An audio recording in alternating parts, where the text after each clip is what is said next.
ख्याल था कि ये लोग वापस वोट देंगे, लेकिन अब मुझे इंटेंशन बिल्कुल क्लियर नज़र आ रही है कि उनका मकसद है कि किसी बड़े इवेंट को सबुटाज करना। किसी भी बड़े इवेंट को सबुटाज हम होने नहीं देंगे।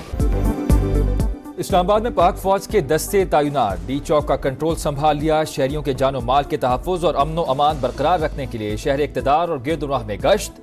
वफाकी काबीना ने आर्टिकल 245 के तहत फौज की तैनाती की मंजूरी दी। दस्ते शंघाई ताउन तंजीम के सरबराही इजलास के दौरान भी जिम्मेदारियां निभाएंगे। वफाकी वज़ीर दाखिला का डी चौक का दौरा, सूरत हाल का जायजा लिया। सिक्योरिटी एहलकारों के हौसलों को सराहा। कहा SCO कॉन्फ्रेंस सबूताज करने की कोशिश कामयाब नहीं होने देंगे। मोहसिन नकवी ने कंट्रोल रूम का दौरा भी किया।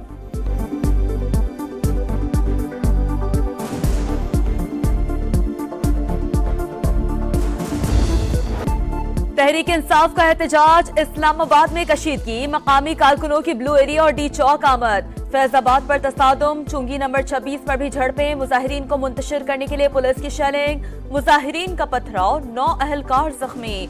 बानी PTI की बहन अलीमा और उस्मा खान गिरफ्तार। 30 से ज्यादा कारकुन भी पकड़े गए। सुबह सवेरे फिर झड़पें, जमा होने वाले चंद कारकुन भाग निकले। वजीर आला खैबर पख्तूनख्वा की क़यादत में काफिला बुरहान इंटरचेंज पर मौजूद, रुकावटें हटाने की कोशिश करते रहे। अली अमीन गंडापुर कहते हैं, जितनी चाहे रुकावटें डाल लें, डी चौक ही हमारी मंजिल है। जब तक बानी का हुक्म नहीं आएगा आगे बढ़ते रहेंगे। जुड़वा शहरों में मोबाइल फोन सर्विस दूसरे रोज भी बंद।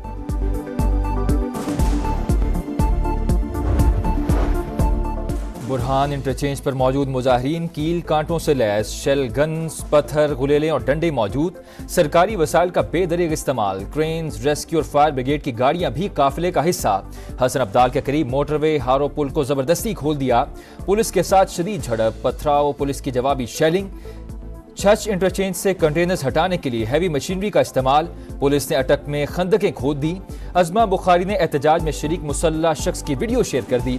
कहा, दहशत गर्दों का असल प्लान और चेहरा दिखाने का शुक्रिया, ये लाशें गिराकर उससे कैश करवाना चाहते हैं।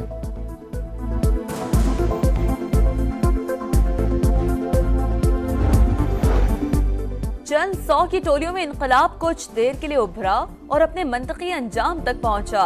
अलामती एहतजाज का मकसद क्या था? मुतालबात क्या थे? बस रियासत पर हमला करना मकसूद था।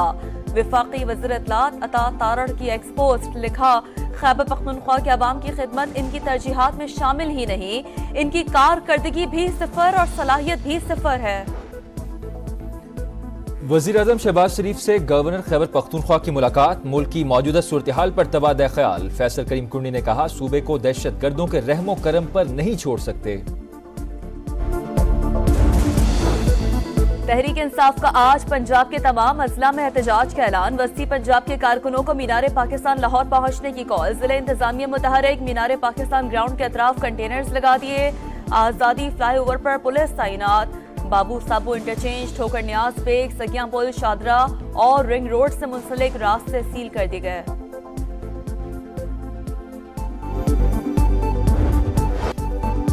भारत के वजीर खारजा जयशंकर शंघाई ताउन तंजीम के इजलास में शिरकत के लिए पाकिस्तान आएंगे। किसी भी आला भारतीय ओहदेदार का 9 बरस बाद दौरा पाकिस्तान। SCO सरबराही इजलास 15 और 16 अक्टूबर को इस्लामाबाद में शेड्यूल। चीन और रूस समेत 9 रुकन और 4 मुबस्सिर ममालिक के वफूद शरीक होंगे।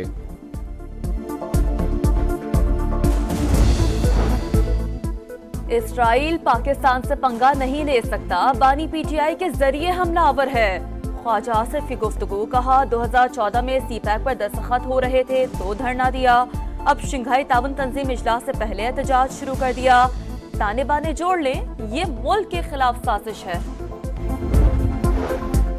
मलेशियन वजीर आजम 3 रोजा दौरा मुकम्मल होने के बाद वापस वतन रवाना। वजीर आजम शहबाज शरीफ ने नूर खान एयरबेस पर अलविदा कहा। रवानगी से कबल अनवर इब्राहिम से अमीर जमात इस्लामी हाफिज नईम रहमान की मुलाकात। जख्मी फलस्तीनियों की देखभाल पर खिराज तहसीन पेश। निहत्ते फलस्तीनियों से यकजहती का इजहार। 7 अक्टूबर को यौम यकजहती फलस्तीन मनाया जाएगा। मुल्क भर में इज्तिमात और सेमिनार्स होंगे। सदर मुमलिकत और वजीर आजम की मेजबानी में ऑल पार्टीज कॉन्फ्रेंस बुलाने का फैसला। बिलावल भुट्टो और हाफिज नईम रहमान की शहबाज शरीफ से मुलाकात। PP चेयरमैन की जानिब से फैसले का खैर मकदम। एक्स पोस्ट में लिखा, सेहूनी एजेंडे के खिलाफ पूरी कौम को हम आवाज होना चाहिए।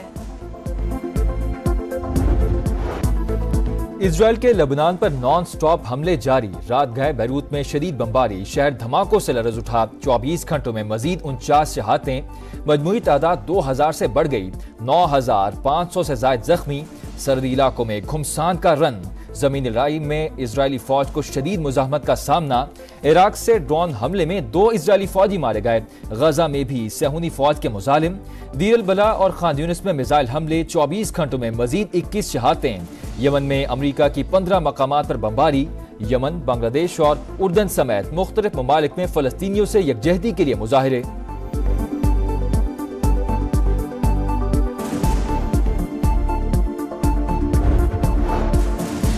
ईरान के मिसाइल हमलों का जवाब किस तरह दिया जाएगा?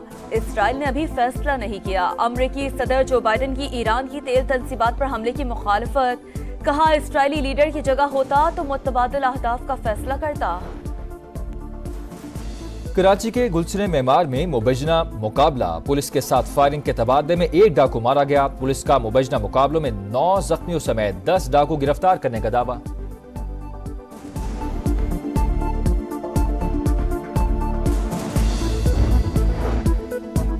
कराची के गुलशन मेमार में मुबैना मुकाबला। पुलिस के साथ फायरिंग के तबादले में 1 डाकू मारा गया। पुलिस का मुबैना मुकाबलों में 9 जख्मियों समेत 10 डाकू गिरफ्तार करने का दावा। समनाबाद में डाकू होटल के कैश काउंटर से नकदी और शहरियों से मोबाइल फोन छीनकर फरार। इल्म की शमा से जिंदगी के अंधेरे दूर करने वालों को सलाम। आलमी यौम असातिज़ा आज मनाया जा रहा है। दिन की मुनासबत से तकारीब, शेड्यूल, मुस्तकबिल के मुअम्मारों की तरबियत में बुनियादी किरदार पर खिराज तहसीन पेश किया जाएगा। इंग्लिश टीम की टेस्ट सीरीज के लिए तैयारियां। पहले रोज सरतोड़ मशक़ें। पाकिस्तानी टीम कभी भी बाजी पलट सकती है, इसलिए हल्का ना लें। इंग्लिश बैटर की प्रेस कॉन्फ्रेंस। इंग्लिश कप्तान बेन स्टोक्स की पहले टेस्ट में शिरकत मशकूक। Women's T20 world cup. Bharat को पहले मैच में न्यूजीलैंड के हाथों शिकस्त। 161 रन के हदफ का ताकुब करती इंडियन टीम 102 पर ही ढेर। कौमी विमेंस टीम रिवायती हरीफ भारत के खिलाफ कल मद्दे मुकाबिल होगी। प्रोफेशनल बॉक्सिंग में पाकिस्तान के मोहम्मद वसीम की एक और कामयाबी। आलमी रैंकिंग के मुकाबले में जॉर्जिया के जाना मैम्शी को नॉकआउट कर दिया। प्रोफेशनल बॉक्सिंग में पाकिस्तान के मोहम्मद वसीम की एक और कामयाबी। आलमी रैंकिंग के मुकाबले में जॉर्जिया के जाना मैम्शी को नॉकआउट कर दिया। पुरानी कलेक्शंस का नया अंदाज। पेरिस फैशन वीक में मौसम गर्मा के मलबूसात की बहार। मॉडल्स की रैंप पर वॉक।